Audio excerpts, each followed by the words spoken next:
Bab 31 Liburan Dadakan. Pov Safta.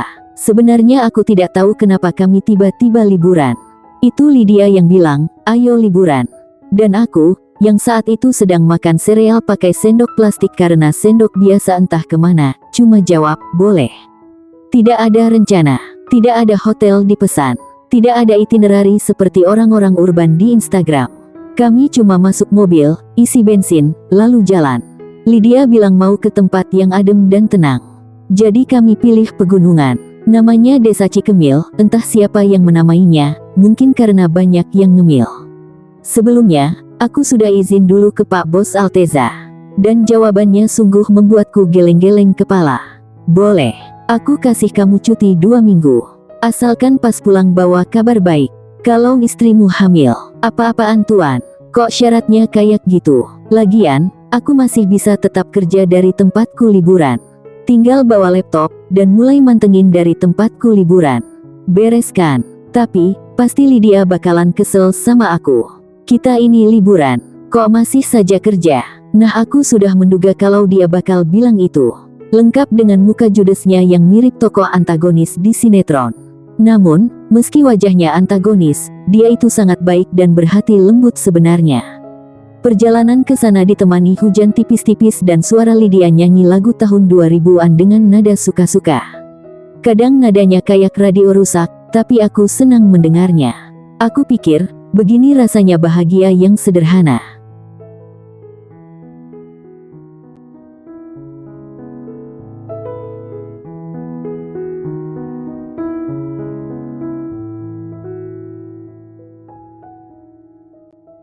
Sampai di desa itu, kami menginap di sebuah penginapan yang kalau dilihat dari luar seperti rumah tua yang sedang menunggu renovasi, tapi katanya Instagramable.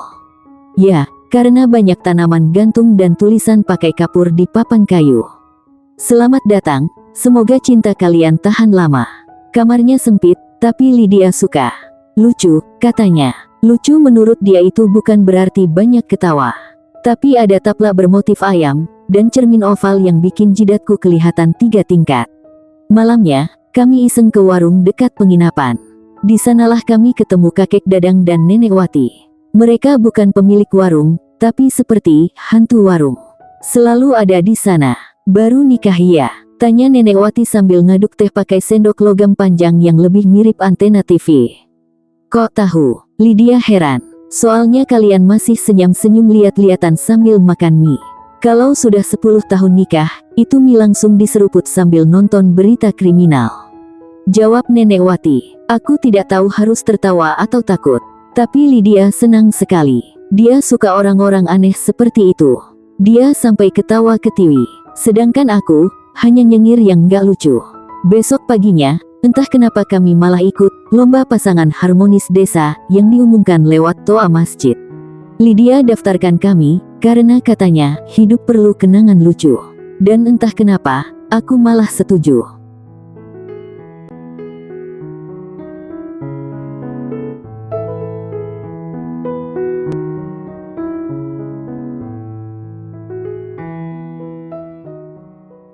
Lomba pertamanya masak mie instan.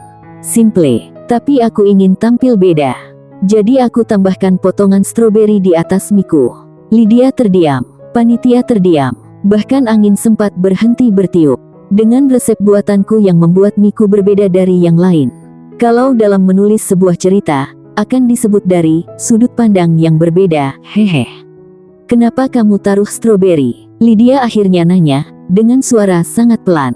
Biar fusion, manis dan asin, kayak hubungan kita. Lydia diam sebentar, manyun.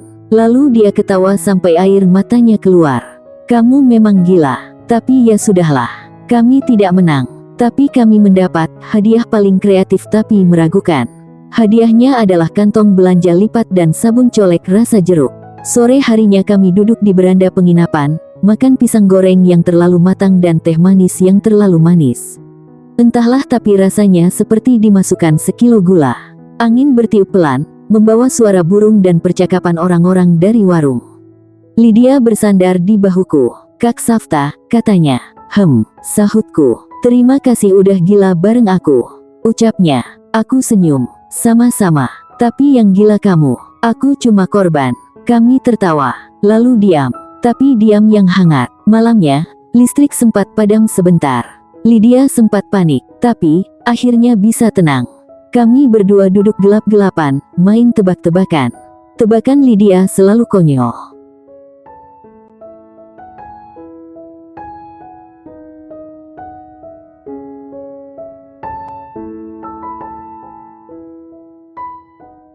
Kalau cinta itu nasi goreng, kamu bumbunya apa? Tanya Lydia.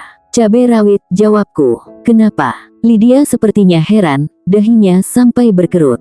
Bikin panas, tapi dicariin terus. Kami tidak tidur cepat malam ini. Bukan karena tidak mengantuk, tapi karena sayang dengan waktu. Di tempat seperti ini, di waktu seperti ini, kami jadi versi paling jujur dari diri kami sendiri. Sebelum tidur, Lydia bilang sesuatu yang membuatku terdiam. Kamu tahu, Kak, katanya. Aku dulu takut nikah. Takut nggak bisa cocok. Tapi ternyata yang bikin cocok itu bukan sama atau enggaknya, tapi seberapa mau kita bertahan waktu nggak cocok. Ujar Lydia dengan bibir yang tersenyum tipis. Aku melihat wajahnya di bawah cahaya temaram lampu darurat. Cantik sekali. Aku tidak jawab apa-apa. Aku peluk dia. Kadang, pelukan adalah jawaban terbaik dari pertanyaan-pertanyaan yang tidak benar-benar ingin dijawab. Dan malam ini, dalam penginapan sederhana, di desa yang namanya aneh, kami merasa jadi pasangan paling bahagia di dunia. Tanpa rencana, tanpa mewah, tapi nyata. Pagi harinya, kami pulang. Kami tidak bawa oleh-oleh. Tidak juga bawa foto-foto bagus untuk dipamerkan. Bahkan, Lydia lupa bawa power bank dan akhirnya seluruh memori liburan kami cuma terekam di kepala, dan mungkin sedikit di hatiku yang sempit tapi muat untuk banyak hal tentang dia. Dalam perjalanan turun dari desa, kami nyasar. Lydia bilang, tenang, kadang yang nyasar itu justru nemuin yang nggak dicari. Lalu dia ketawa sendiri, padahal kami lagi di tikungan tajam dan GPS muter kayak gasing.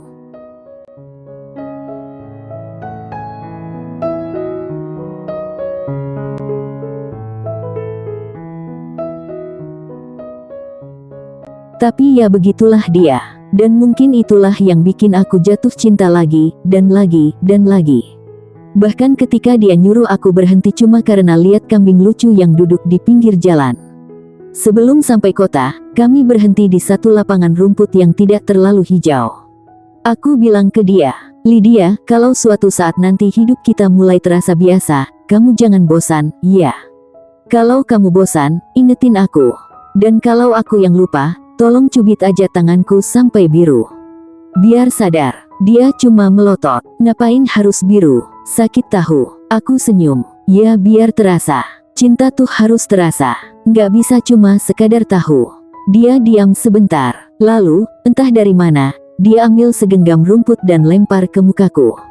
Kalau gitu, ini juga biar terasa. Dan dia lari. Ketawa. Lalu jatuh sendiri karena tersandung batu kecil. Aku tidak menolongnya langsung. Aku berdiri beberapa meter dari dia dan bilang, aku sayang kamu. Dia diam, masih duduk, lalu jawab, aku juga, walau kamu kadang nyebelin. Hari ini ditutup dengan tawa dan peluk. Dan saat aku memeluknya, aku berpikir, ini mungkin bukan liburan terbaik di dunia, tapi ini liburan terbaik buatku. Karena ternyata, cinta nggak butuh hotel mahal, atau laut biru, atau sunset warna jingga. Kadang, cukup ada dia di sisiku, di dunia yang tetap konyol ini. Dan kalau hidup adalah cerita panjang, mungkin bab hari ini ditulis dengan senyum yang tulus, yang penuh syukur. Aku sayang kamu Lydia, istriku.